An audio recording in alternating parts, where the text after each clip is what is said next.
Hello and welcome to downtown St. Louis, Missouri, the Enterprise Center, the site of Purdue's first round NCAA tournament game, playing against Queens. Queens, the champion of the Atlantic Sun, and their first ever trip here to the NCAA tournament. Purdue, not their first time.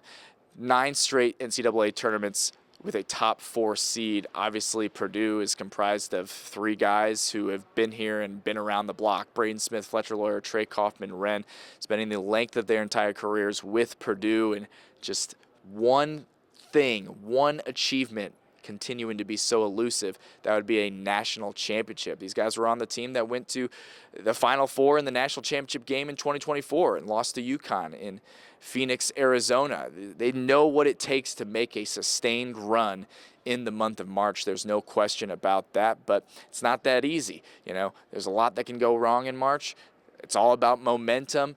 All bets are off, favorites, everything you think you don't know when it comes to March Madness. But for Purdue, what you do know is what you're going to get out of guys like the aforementioned Braden Smith, Fletcher Lawyer, Trey Kaufman, and Wren. One of the hottest teams, if not the hottest team in the country. 4 wins in 4 days in Chicago last week in the Big Ten tournament, on their way to a Big Ten tournament championship. And, that's beating teams like Nebraska, who we saw drub Troy in its first round NCAA tournament game. Beating teams like Michigan, who was just their 3rd loss of the entire season. It was an extremely impressive run by Purdue, and it's clear they found something, and now they're clicking like the team that everybody saw as the preseason number 1 ahead of this season. This is a team with high expectations for themselves and high expectations from a fan base who is longing for that national championship, but starts right here in round 1 against Queens on Friday night. We had a chance to catch up with Matt Painter, Braden Smith, Fletcher Lawyer, Trey Kaufman, Wren, and a couple other guys in this Purdue locker room as they gear up for this first round NCAA tournament matchup. On the dais, we have Fletcher Lawyer and Braden Smith, and we're going to go right to questions for the 2 student athletes. Start right here. Thank you. Hey guys, Brad Brown, WRTV and Indy. Braden, for you first, your family has been kind of an important part of this ride, not just for 4 years here, but kind of through all this. How have they handled it, and how has this experience kind of been for the collective of everybody that's been on board with you? No, it's been obviously a really fun 4 years, and obviously having my family there every step of the way. Obviously I have a little brother as well, and obviously for him to be able to see and travel and do things that I never got to do when I was his age. So it's definitely a great thing to have and to be around, and obviously all just enjoying it and soaking it up while we can. Fletcher, one for you as well. Just what flipped the switch for this group last week in Chicago? It just seemed like something clicked that hadn't maybe since really the first part of the season. Yeah, we just played a little bit better. We know we got the talent in the room and the staff behind us to back us up. So just going out and doing our job and executing. Right here. Thank you. Mike Carmen, Golden Black. Braden, just the ascent of your career, along with the arrival, how have you been able to manage that and balance that and just stay grounded through the whole thing? I think for me, it's just playing the game you love. It's just something you enjoy doing every single day. So I've never really got out of that or got away from that, and it's just continuing to compete and get better. And obviously, as a basketball player, you try to improve every year and every single day, and I feel like that's just really what it is. So.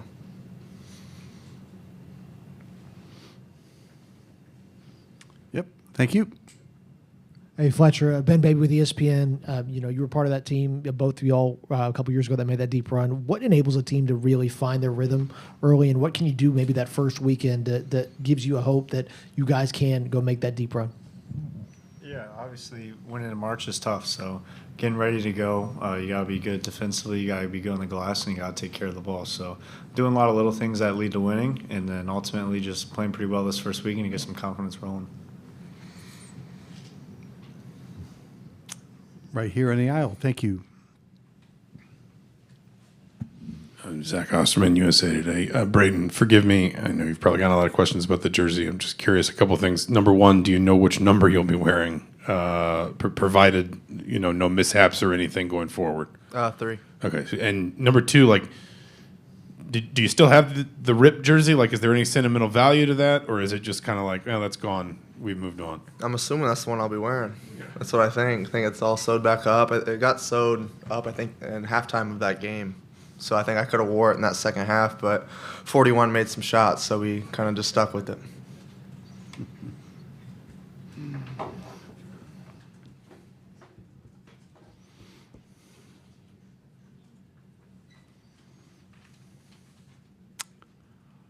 Right here, gold and black. Just, Braden, when you look at Queens, they remind you of anybody you've played this year or in the last couple of years, and where do you see their strengths and it's trying to slow them down? Fletcher, Fletcher, go first on this one. I think they're a pretty good offensive team. That they got a lot of guys that can drive and score, and pretty good defensively. Well, they mix up their looks, so just coming ready to play. Say the same thing. I don't really know if it's anyone that we've played against. They play smaller, so obviously for us, they're going to pressure more, and we got to be able to handle the ball, get the catches in the right spots, and really just execute. I think, but kind of like what Fletch said, they're really good offensively, and so we got to be great like we have been these past 4 games, and I think defensively just be locked in, ready to go. Go. Yes, it's for both of y'all. College athletics is a really interesting space right now. You can essentially, athletes can be free agents every year if they want to, which can make them a lot of money. What's that balance been like of kind of maybe testing the market like you would in the pros, and what has enabled y'all to, or why have y'all wanted to stay at Purdue as long as y'all have over the years? Braden, you're first this time. Culture, I think, is the biggest thing, and I think having what we have at Purdue in the 4 years that we've been here is really special. I think we've had maybe 4 transfers in my 4 years that we've had, and I think that's pretty special, and not a lot of teams ever have that. So that's one of the things, and I think Coach Paint just does an unbelievable job. He's put a lot of trust, definitely, in us too. So, I mean, who wouldn't want to stay, Like, obviously, if our situation were different, then whatever. But for us, like, just being around a great group of people, I think just as a whole, like the community at Purdue, the coaching staff, just staff in general, I think it just makes it super special. So. Yeah, obviously it is a different day and age, but I think at the end of last season, we talked to each other over the phone. It's like, we know we can go make millions and millions of dollars somewhere else, but that's not really what we're too worried about. We want to go win national championship and do something special. So knowing the group we were having coming back and knowing the staff that recruited us to Purdue and trusts us and put the ball in our hands since day one, they believed in us to go do it again. So not really looking into other factors other than coming back and playing for Purdue.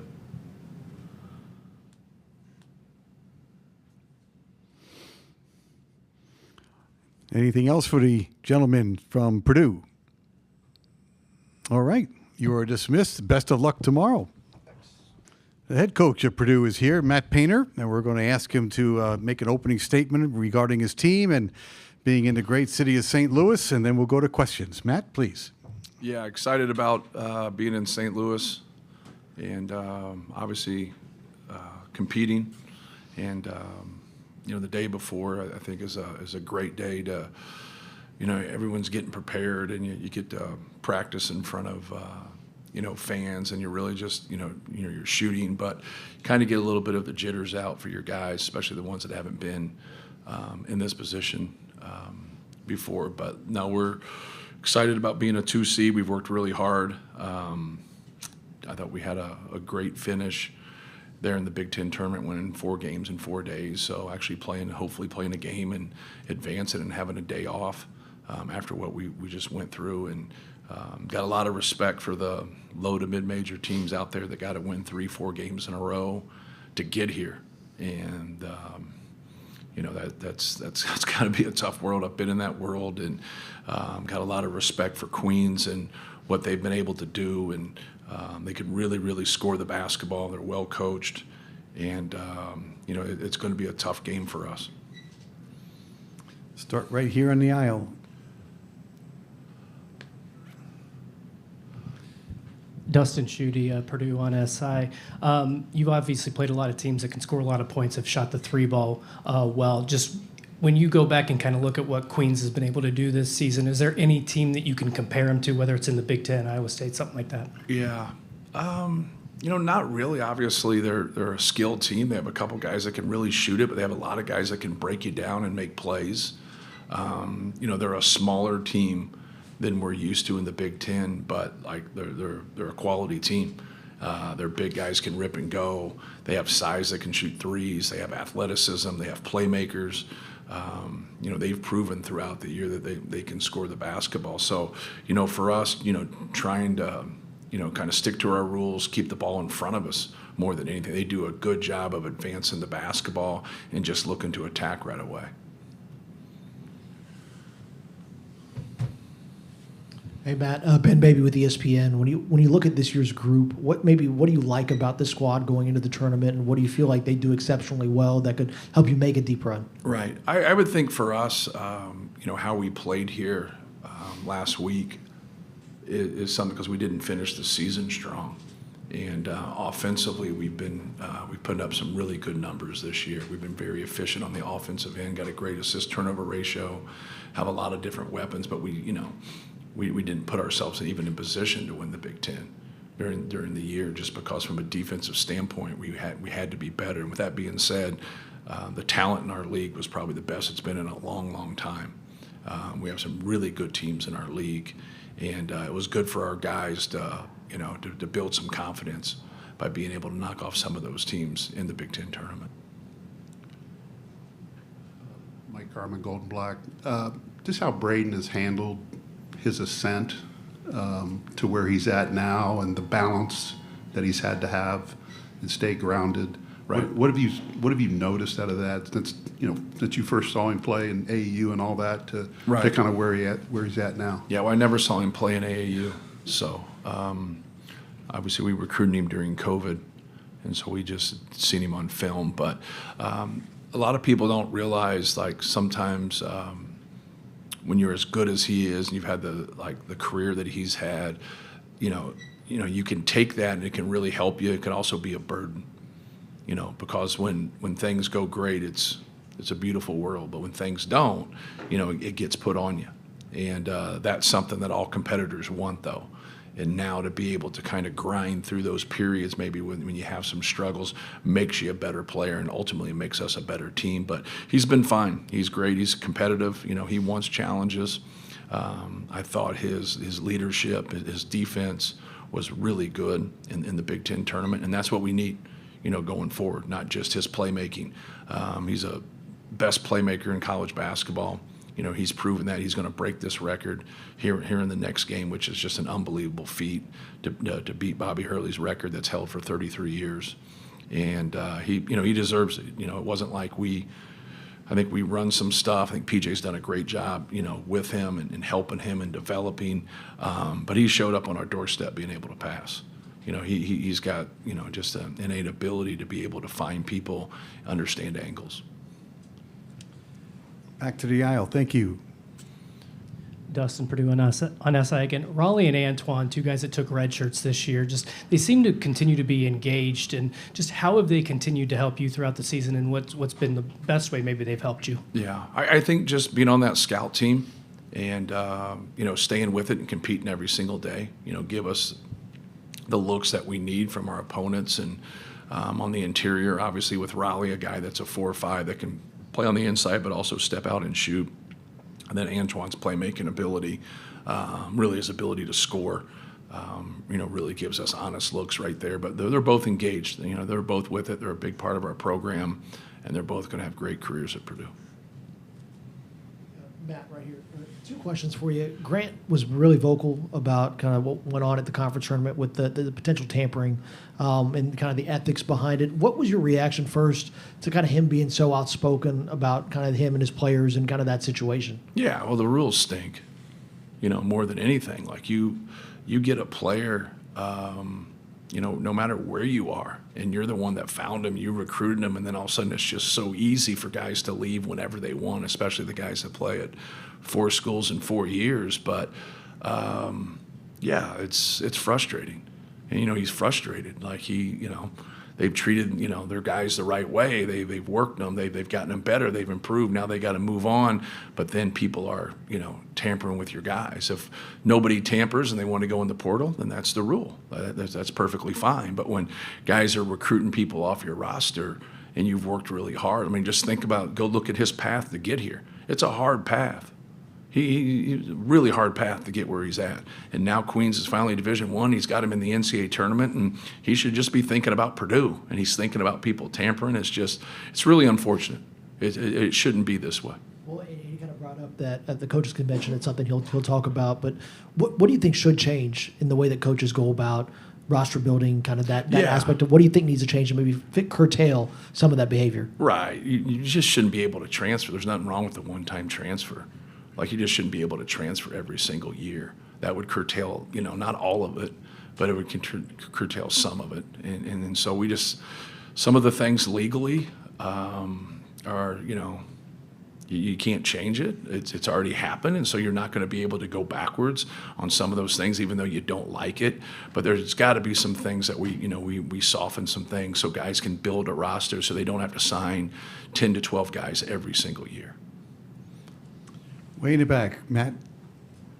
Thomas Dunn, Bracketeer.org. Matt, with the run of success that you've had at Purdue, it can be easy to kind of take this stage for granted. How have you personally and you with your team kind of made sure to embrace how special going to the NCAA tournament is year in, year out? Yeah, it's your goal. Like, your goal is to win your conference championship, and then after that, it's to get into the NCAA tournament. So the fact that we've went 9-10 years here with a top 4 seed, like, we don't take it for granted. We know it's hard work to get in this position. It's hard work for everybody, no matter what your seed is, to get in this position. But this is what it's about. We're always thinking about ways to improve for this time. And obviously we've had success, but we've also had failure. And that's what you want to keep doing. You want to keep putting yourself in great positions, and then obviously playing well. But anything that we do, whether it's tapering, during the season, what we do in June, what we do in July, all those things, like just trying to help your guys from sports medicine to rest, to diet, to, just so you can get to this point for this 3 weeks and play, at your best. We're a little more than halfway through the session. Next question is right here, Harry. Hi, Harry Schrader, Valley Hoops Insider. Matt, a lot of memories in this building and with the Valley and all that. Talk just about your history here, both with Southern. Yeah. No, it was some of the best time, of my life, being able to be at Southern Illinois and obviously becoming the head coach there for 1 year, but being Coach Weber's assistant for 5 years. Obviously, he recruited me to Purdue, but like St. Louis is a great basketball town, and it's been really good to the Missouri Valley and that league, and in Southern Illinois. And Southern Illinois has had a lot of success in that league. But for us, I was an assistant for 2 years, and we went at the end when we went to the NCAA tournament, and then I was a head coach for 1, and then Chris Lowry was a head coach for 3, which a lot of people don't realize. In that 6-year span, Southern Illinois went to 6 straight NCAA tournaments, but 5 of them were at-large bids. So that was, Coach Weber was like the one that really kind of taught me how to put a schedule together and do everything in your power with that schedule to try to get in the NCAA tournament. That's getting harder and harder now, for mid-major teams to get those at-large bids. And for us, when people hear that story and say, man, you guys went 6 straight years, obviously I wasn't there the last 3 years, but for Southern Illinois to go 6 straight years and 5 of those years to be at-large bids, that's, that was pretty special, kind of a special time to be a part of half of that. And but no, coming to St. Louis was great. We recruited a lot of really good players from this area. And Darren Brooks from Jennings, Stetson Harrison from across the river. Both those guys will be coming tomorrow to the game. Got them tickets, so it's it's cool. But we Brian Turner texted me today from Beaumont, and but we St. Louis was a little under recruited at the time, which was pretty cool. Like, you know what I mean? Because it was 2 hours away, and it allowed us to get in here. And if SLU or Missouri or Illinois didn't want them, we got a really good crack to get those guys. And it just kind of worked with those St. Louis area kids that we got. They all graduated. They all had success. We all got to the tournament. They won conference championships. And so just had good experiences. Anything else for the head coach? All right, Matt, thank you very much. All right, thank you. Good luck tomorrow. Thank you. The Missouri Tigers student athletes will be up at 2:50. So, but the next day it felt perfectly fine. So, luckily it's, I don't know. They just think like, I don't know, my upper body's like hypermobile, and so it just kind of like shifts out of place and then like strains those tendons. So, I don't know, just something that I'm dealing with, but it's fine. It feels really good. Not a dislocation, maybe like a hyperextension. Yeah, something like that. Yeah. Could you have played more that day if you had to? Well, I mean, yeah, I was trying to go back in. Yeah, I was trying to go back in at the end of the game, but it is what it is. When you guys remove yourself from 4 games in 4 days, what sticks out most about what allowed you guys to have so much success when you look back at it, leading into the tournament here? Say it one more time, sorry. Just when you remove yourself from 4 games in 4 days and you look back at what allowed you guys to have success, what stuck out to you leading into the tournament here? I don't know, I just think that, we just executed the scout better, leading into the tournament. Was it a real reward to not play until Friday? Did you guys benefit from that extra day? I think so. I mean, as a competitor, it doesn't really matter. I mean, I think the adrenaline of this time of the year is going to push you past it. But definitely from a physical standpoint, it is, yeah. It seemed like there was a higher energy level, a higher connectedness level, a great effort, things like that. What clicked in Chicago? What brought it about? I don't know. To be honest, I don't know. I wish I had an answer for that. But, whatever it is, we got to, continue to have it if you want to stay in the tournament. What does Queens do well that you've seen? Play really fast, shoot a lot of threes. Offensively, I think they're just a really good team, overall. Whenever teams play fast like that, shoot a lot of threes, they can beat anybody if they're hitting. Is there pressure on you guys right now, or can you kind of play like it on the I think there's pressure in the sense that, our whole year we've tried to put ourselves in position to win a national championship. Obviously it's been up and down year, but we're still there. Like, we still have that chance. So I think there's a little bit of pressure that, we're putting on ourselves. So from 4 games in 4 days, you're just kind of in it, next opponent. When you look back at it, what did you guys do well that kind of prepped you for the tournament? It feels like you guys found something. Just enjoying each other and being connected with each other, I think. I mean, it started with a little bit of adversity, and we fought through that and just came out the other side more connected than we have been all season. Do you feel like you've read up on Queens a little bit? Yep. I got a little bit more knowledge on Queens. Yeah. What do they do well when you look at them? They're here for a reason. They're a great offensive team. They know what they're doing, and they get a lot of shots up and get out and run. Did it feel good to play like you guys know you can play? And there was no time to think about it. You guys were just playing. Yeah, I mean, it was fun. It's always fun.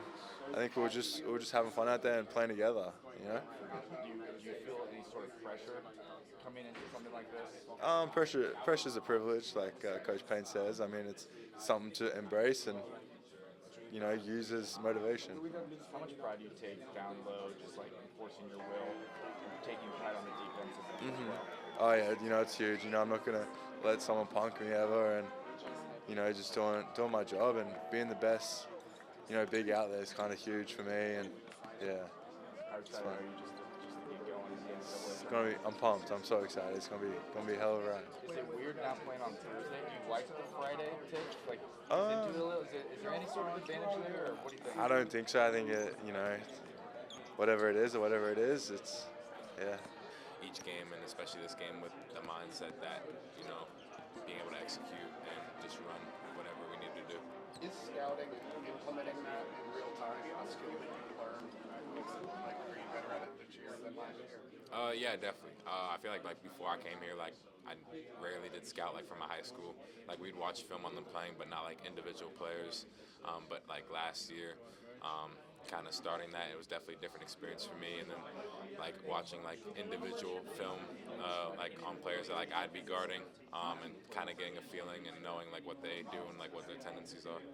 Obviously, you got a lot of experienced guys. You take over the offense more and more at times. How are they encouraging your teammates of you taking on that role? Yeah, I think my role is basically just guarding their best player and then just being open for shots and creating for myself. I know that Braden's going to be able to find me in the corners or the wings, so I'm not really worried about getting shots, but just doing my role and helping the team win no matter what. Can you put in perspective Braden about to break the NCAA tournament or NCAA record for assists?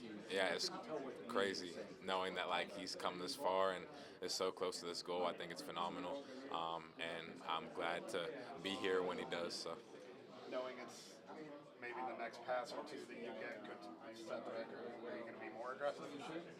I think I'm always just aggressive to shoot no matter what. But I mean, like I think it was the Northwestern game where like my corner shot was like for him to be like second all time, but I didn't really know or think about it at the time. So I feel like this game I'm just focusing on making the shot, and then if I am the one who helps him break that record, then I mean that's great. But it doesn't matter really who it is. Yep, thank you. What do you think you guys found just 4 wins in 4 days? Felt like you guys didn't have time to think about it. Just go out there and play. Just really high level basketball. When you look back at it, what stuck out to you that allowed you guys to have success? Yeah, I think definitely the defensive aspect. Communication is something that we emphasize and something that we want to continue doing. And I feel like the past 4 games in the Big Ten tournament, we did that really well, and it was the reason why we were able to finish out the whole thing. And then also just being able to execute on offense, shooting the open shots, and yeah. What stands out about Queens in the matchup here? Yeah, I feel like they have a lot of skilled players, good shooters. So, like I said, like defense, like communication, just talking on switches, knowing what actions they're going to be running, and then on offense, just continuing to execute, run our plays well, and I feel like we'll win this game. Do you like playing Friday as opposed to Thursday? Would you rather just get in and do it? What do you think about that? I feel not really, but I feel like us playing like all those games before, like Friday's nice just to have a little bit more of a break. But no matter what day we're playing, just going out there and playing our hardest.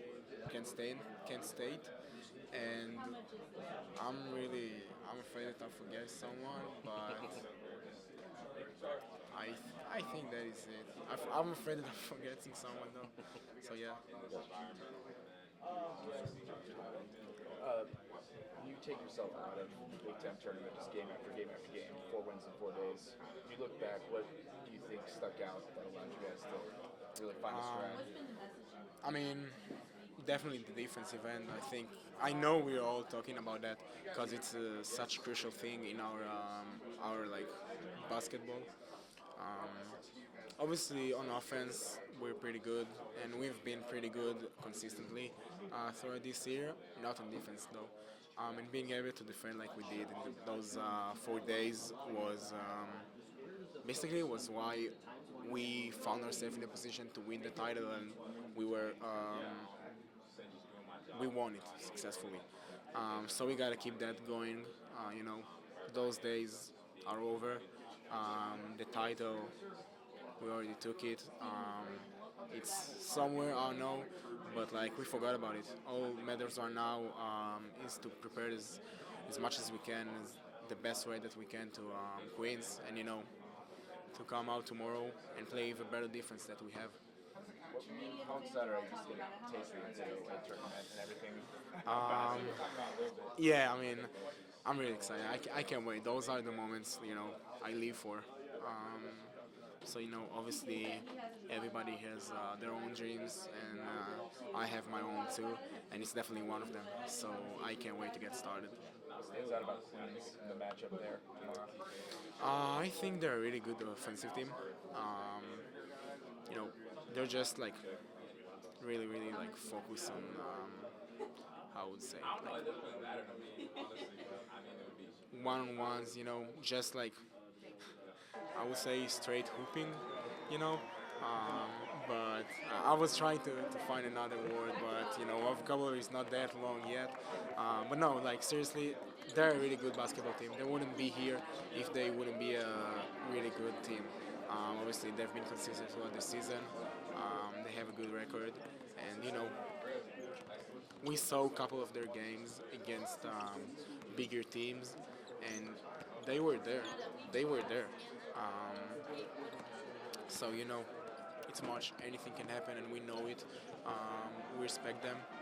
We all have a sense of urgency because we know how good they are, and we can't wait to go out there to the court and play against them. Queens and Purdue Friday night. After that, on Sunday, if they should win, they would play the winner of Miami and Missouri. Keep that Missouri in the back of your mind. St. Louis, and about a stone's throw from Columbia. There's no question about that. But the Enterprise Center ready to host these first and second round NCAA tournament games. We'll have all your coverage on air, of course, on Channel 13 and right here on WTHR+. For now, for the Purdue Boilermakers here in St. Louis, Missouri, I'm Dominic Miranda.